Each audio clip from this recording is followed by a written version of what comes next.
ಗ್ರಾಮ ಪಂಚಾಯಿತಿಯ ಮಹಿಳಾ ಸದಸ್ಯರಿಗೆ ಕರ್ನಾಟಕ ರಾಜ್ಯಾದ್ಯಂತ ಅಬ್ದುಲ್ ನಜೀರ್ ಸಾಬ್ ರಾಜ್ಯ ಗ್ರಾಮೀಣಾಭಿವೃದ್ಧಿ ಮತ್ತು ಪಂಚಾಯತ್ ರಾಜ್ ಸಂಸ್ಥೆಯ ಪರವಾಗಿ ನಾವು ಅಧಿಕಾರ ಸಾಕಾರ ಅನ್ನುವ ಹೆಸರಿನಲ್ಲಿ 3 ದಿನಗಳ ತರಬೇತಿಯನ್ನು ನಡೆಸ್ತಾ ಇದೆ.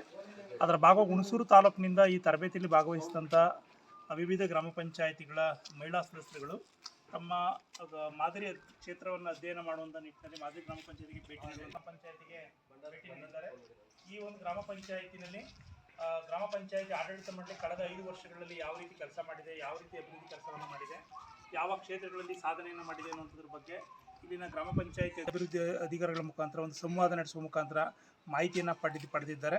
ಹೆಚ್ಚುವರಿ ಈ ಒಂದು ಸಂವಾದದಲ್ಲಿ ಕೊಟ್ಟಂಥ ಮಾಹಿತಿಯ ಕುರಿತು ನಮ್ಮ ಪಂಚಾಯತ್ ಅಭಿವೃದ್ಧಿ ಅಧಿಕಾರಿಗಳಂತ ಶ್ರೀ ಸಂತೋಷ್ ನಾಗರ್ ಅವರು ಹೆಚ್ಚುವರಿ ಮಾಹಿತಿಯನ್ನು ಕೊಡಬೇಕು ಅಂತೇಳಿ ನಾನು ಅವ್ರನ್ನ. ಎಲ್ರಿಗೂ ನಮಸ್ಕಾರ. ಈ ದಿನ ನಮ್ಮ ಹುಣಸೂರು ತಾಲೂಕಿನಿಂದ ಹೆಸರಿಕೋಟೆ ತಾಲೂಕಿನ ನಮ್ಮ ಅಣ್ಣೂರು ಗ್ರಾಮ ಪಂಚಾಯತಿಗೆ ಕ್ಷೇತ್ರ ಪ್ರವಾಸದಲ್ಲಿ ಮಹಿಳಾ ಚುನಾಯಿತ ಸದಸ್ಯರು ನಮ್ಮ ಗ್ರಾಮ ಪಂಚಾಯತಿಗೆ ಭೇಟಿಯನ್ನು ನೀಡಿದ್ದಾರೆ. ಈ ಒಂದು ಭೇಟಿ ನೀಡಿದಂಥ ಸಂದರ್ಭದಲ್ಲಿ ಕಳೆದ ವರ್ಷ ಮತ್ತು ಈ ಪ್ರಸಕ್ತ ವರ್ಷದಲ್ಲಿ ನಮ್ಮ ಗ್ರಾಮ ಪಂಚಾಯಿತಿಯಲ್ಲಿ ಆದಂತಹ ಎಲ್ಲ ವಿಭಾಗಗಳ ಅಭಿವೃದ್ಧಿ ಕಾರ್ಯಗಳು, ಉದಾಹರಣೆಗೆ ಮಹಾತ್ಮ ಗಾಂಧಿ ಉದ್ಯೋಗ ಖಾತ್ರಿ ಯೋಜನೆ ಆಗಿರ್ಬೋದು ಅಥವಾ 15ನೇ ಹಣಕಾಸು, ನಮ್ಮ ಸ್ವಂತ ಸಂಪನ್ಮೂಲ, ಹಾಗೆ ವಿವಿಧ ವಸತಿ ಯೋಜನೆ ಅಡಿನಲ್ಲಾಗಿರ್ತಕ್ಕಂಥ ಮನೆಗಳು, SBMನಲ್ಲಾಗಿರ್ತಕ್ಕಂಥ ಶೌಚಾಲಯಗಳ ನಿರ್ಮಾಣ, ಸೊ ಇದೆಲ್ಲದರ ಬಗ್ಗೆಯೂ ಕೂಡ ಹಲವಾರು ರೀತಿಯಂತಹ ಮಾಹಿತಿಗಳನ್ನ ನಾವು ಈ ಹಿಂದೆನೇ ಕೊಟ್ಟಿದ್ದೀವಿ. ಸೊ ಹಾಗಾಗಿ ಈ ಒಂದು ಕ್ಷೇತ್ರ ಪ್ರವಾಸದ ಭೇಟಿಗೆ ಬಂದಂತಹ ಎಲ್ಲ ಮಹಿಳಾ ಚುನಾಯಿತ ಸದಸ್ಯರಿಗೆ ಹಾಗೂ ಈ ಒಂದು ನಮ್ಮ ಗ್ರಾಮ ಪಂಚಾಯತಿಯನ್ನು ಆಯ್ಕೆ ಮಾಡಿದಂಥವರಿಗೆ ನನ್ನ ಧನ್ಯವಾದಗಳನ್ನ ಹೇಳ್ತಾ ನನ್ನ ಮಾತುಗಳನ್ನ ಮುಗಿಸ್ತೇನೆ. ಎಲ್ರಿಗೂ ನಮಸ್ಕಾರ.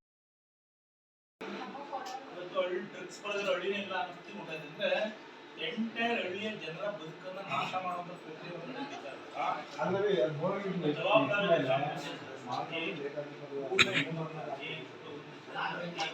ನಾವಿದ್ರ ಬಗ್ಗೆ ಮಾತಾಡುವಂಥ ನಮ್ಮದು ಸಿಸ್ಟಮ್ ಒಂದು ಕಡೆ ನಾವೇನಾದ್ರು ಮಾಡ್ಬೇಕು, ನಮ್ಮ ಮನೆ ಉಳಿಸ್ಕೊಳಕ್ಕೆ. ಯಾಕಂದ್ರೆ ನಮ್ಮ ಮಕ್ಕಳದ್ದು ನಾವು ಯಾರು ಮಾತಾಡ್ತಾ ಇದ್ದಾವೆ, ನಮ್ಮ ಮಕ್ಕಳದಲ್ಲಿ ಮಾತಾಡ್ತಾ ಇರೋದು ಮೊಬೈಲ್ಗಳು, ಟಿವಿಗಳು, ಮಾಧ್ಯಮ ಆಗಿದ್ದವು. ಅಲ್ಲೆಲ್ಲ ಮಗುವಿನ ಭಾವನೆಗಳನ್ನ ಕೇಳೋರೇ ಇಲ್ಲ. ಒಮ್ಮದವೆ ಕೆಲಸ ನನಗೆ ನಿಂದೆ ಹೋದ್ರೆ ಅವಾಗ ಅದೇ ನೋಡ್ಕೊ ಹೋಗಿ ಅಂದ್ಬಿಟ್ಟು ಕಳಿಸ್ಬಿಡ್ತಾರೆ. ಯಾವಾಗ ಮಗುಗೆ ತಾನು ಹೇಳ್ಕೊಳ್ಳುವಂಥ ಭಾವನೆಗಳನ್ನ ಹೇಳ್ಕೊಳ್ಳಿಕ್ಕೆ ಸ್ಪೇಸ್ ಸಿಗ್ಲಿವೋ ಆ ಮಗು ಈ ಪ್ರಕ್ರಿಯೆಯಿಂದ ಹೊರಬರ್ಬೇಕು ಅಂದ್ರೆ ಆ ವಾತಾವರಣ ಸೃಷ್ಟಿ ಮಾಡೋ ನಿಟ್ಟಿನಲ್ಲಿ ಬಹಳ ಚೆನ್ನಾಗಿ ಹೇಳಿದ್ರು. ನಾವು ಬಹುಬೆಳೆ ಪದ್ಧತಿ ಮಾಡ್ತಿದ್ವಿ. ಬಹುಬೆಳೆ ಪದ್ಧತಿ ಇದ್ದಾಗ ಒಂದು ಗಿಡ ಇನ್ನೊಂದು ಗಿಡಕ್ಕೆ ಸಹಕಾರಿ ಬೆಳೆದ ರಾಗಿ ಜೊತೆಗೆ ಉದ್ದು, ಹುಚ್ಚೆಳ್ಳು, ಕಡ್ನೆ, ಅವರೆ ಆಗ್ತಾಗ ಒಂದಕ್ಕೊಂದು ಪೂರಕ ಗೊಬ್ಬರ ಆಗಿತ್ತು. ಸ್ಥಳದಲ್ಲಿ ನಮ್ಮ ಸಾಂಸ್ಕೃತಿಕವಾದಂಥ ನೆಲಗಟ್ಟೆ ನಿಂತು ಅದನ್ನು ಉಳಿಸ್ಕೊಳ್ಳುವಂಥ ನಿಟ್ಟಿನಲ್ಲಿ ನೀವು ಕೆಲಸ ಮಾಡಿ.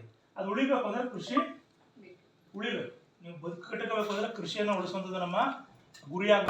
ವ್ಯವಸಾಯದ ಪ್ರಕ್ರಿಯೆ ಹೇಗಿತ್ತು ಅಂದ್ರೆ, ವ್ಯವಸಾಯ ಅಂದ್ರೆ ಈಗ ನಾವೇನು ಮಳೆ ಬಿದ್ದಾಗ ಹೊರ ಉಳೋದು, ವಾಪಸ್